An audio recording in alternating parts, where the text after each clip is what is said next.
The sun was the only clock, and the tide the only calendar. Alera's world was defined by the diamond glint of dawn on the lagoon and the soft, pearlescent gray of the sand at twilight. She had been on the island for 738 days.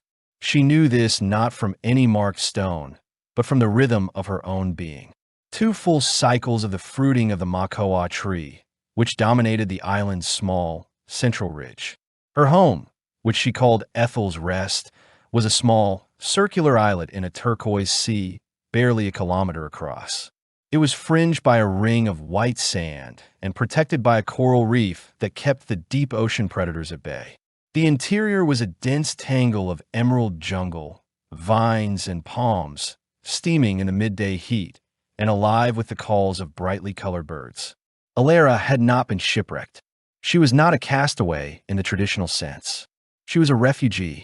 She had arrived on a small second-hand sailboat she had spent 3 years saving for, a vessel she had meticulously stocked with the tools of self-sufficiency. Fishing nets, a robust machete, seed packets, a solar-powered desalinator, which had broken 6 months in, forcing her to find the island's hidden freshwater spring, and a small library of books on botany, engineering, and philosophy.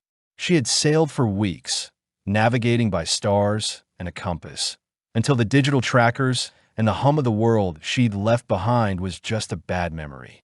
She had fled the before, a world of incessant, screaming noise, a world of screens that demanded her eyes, of notifications that fractured her thoughts, of a pressure so constant and pervasive that her own soul had felt thin and gray, like a worn-out rag. She had been an analyst, staring at data streams until her vision blurred, living in a concrete box, her only connection to the earth a dying succulent on her windowsill.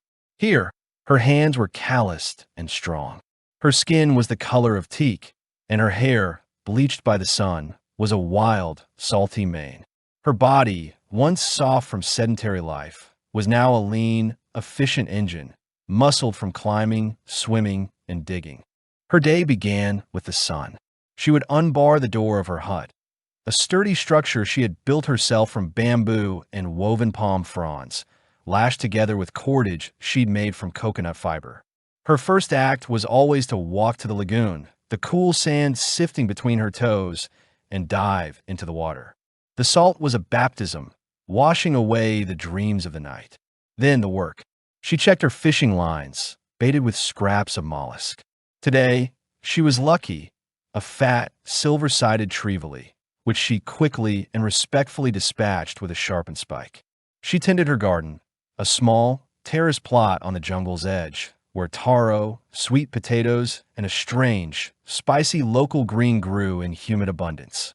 She mended her net, the patient, repetitive, knot tying a form of meditation. She was utterly, profoundly alone, and she was deliriously happy. The quiet was not an absence of sound, but a presence of it.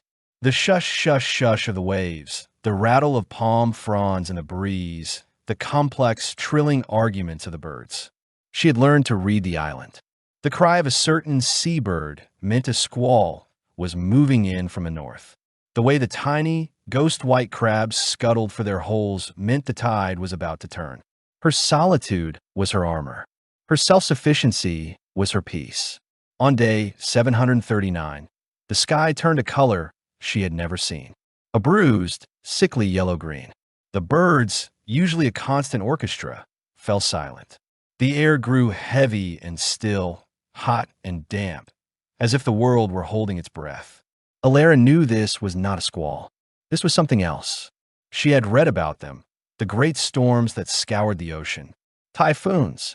She felt a cold prickle of fear, the first in a long time. The island was her paradise, but it was also a tiny, fragile speck in a vast, indifferent ocean. She had one day. The barometer in her abandoned sailboat, now a rusting hulk on the reef where she'd intentionally grounded it, had plummeted. Alera became a blur of frantic energy. She harvested everything she could from her garden, even the unripe taro, and buried it in a waterproof chest she'd made. She brought her 2 chickens, her only livestock prized for their eggs, inside her hut, cackling in protest. She reinforced her roof with more fronds and heavy logs. She dragged her small, hand-carved canoe as far into the jungle as she could. Finally, she filled every container she had with fresh water from the spring. As the sun set, the first wind hit. It did not rise slowly. It struck the island like a physical blow. The sound was not a whistle. It was a shriek, a low, guttural roar that seemed to come from the throat of the planet. Alara huddled in her hut, the chickens clutched in a basket beside her. For 36 hours, the world was chaos. Rain drove sideways, finding its way through every tiny crack in her walls.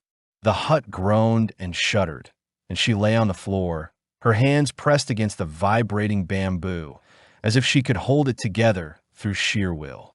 She thought of the before. She thought of her concrete apartment, of how she had cursed its safety and stability.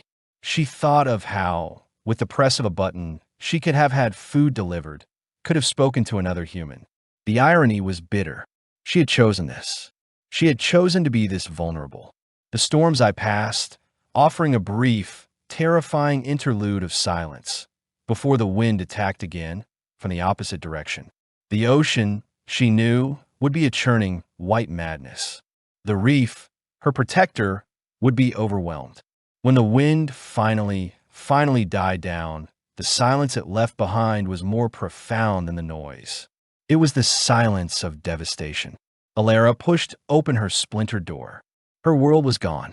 The beach was gone, scoured down to black volcanic rock. Her garden was a mudslide.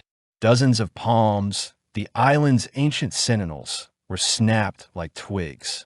The jungle interior was a mangled, flooded wreck. Her small canoe, her only way to fish outside the lagoon, was smashed to kindling.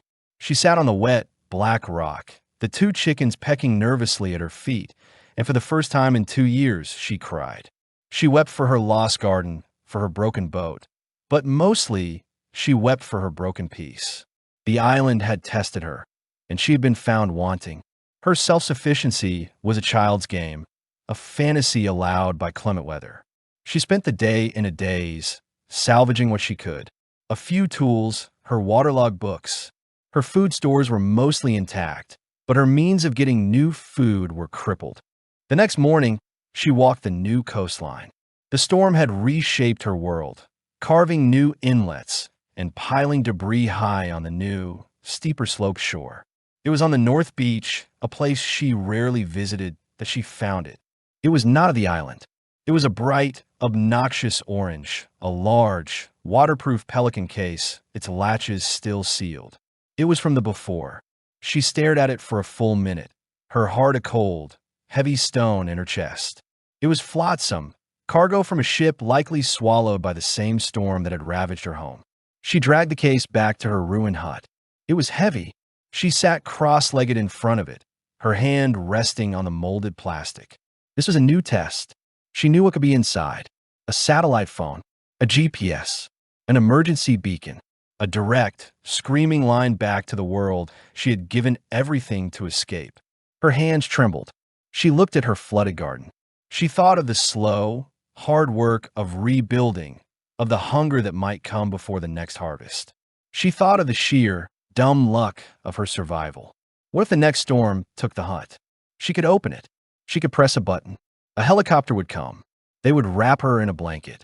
They would call her brave and a survivor.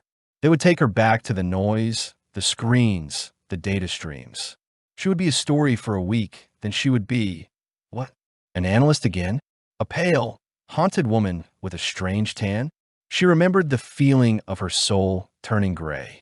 Slowly, she unclipped the first heavy latch. A hiss of compressed air. The second, the third, the fourth. She lifted the lid.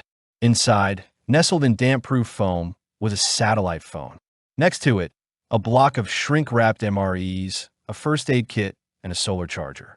She picked up the phone. It was heavy, solid, an obscene piece of technology. It was a lifeline. It was a chain. Her thumb hovered over the red power button. She could hear the roar of the before in her mind, the traffic, the ringtones, the disembodied voices of her superiors demanding more, faster now. She saw her reflection in the phone's dark screen. A wild woman with sun-bleached hair, clear eyes, and a dirty face. She looked strong. She looked real. She put the phone down. She took a deep, shuddering breath of the salty, broken world around her. She was a survivor, but she was not a victim. She had not survived the world of men to be beaten by a world of wind and water. She looked at the MREs. Emergency food. She would use them. She looked at the first aid kit. Excellent. Her small supply of bandages was running low. She would take these gifts from the sea. She took the satellite phone, the charger, and its waterproof case. She walked out of her hut, past the ruins of her garden, and into the wounded jungle. She climbed the central ridge to the spot under the makoa tree where she sometimes watched the sunset. She found a deep crevice between two boulders, a place that was dry and hidden. She placed the phone inside. She did not turn it on. She did not destroy it. To destroy it would be an act of fear. To use it would be an act of surrender. To leave it was an act of choice. She was choosing the island. Not the easy, sun-drenched paradise of the last 2 years, but this new, harsh, demanding island. She was choosing the hard work. She was choosing the silence, even when it was difficult. She was choosing herself. She covered the crevice with stones, leaving a small, almost invisible mark she would remember. It was her insurance policy, her final line of defense, but one she would not cross today. She walked back down to the beach, her step lighter than it had been in days.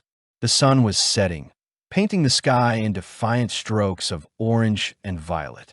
She stopped where the wreckage of her canoe lay. She picked up a splintered piece of bamboo. It was still strong. She could use this. She could rebuild. It would be harder this time, but she knew how.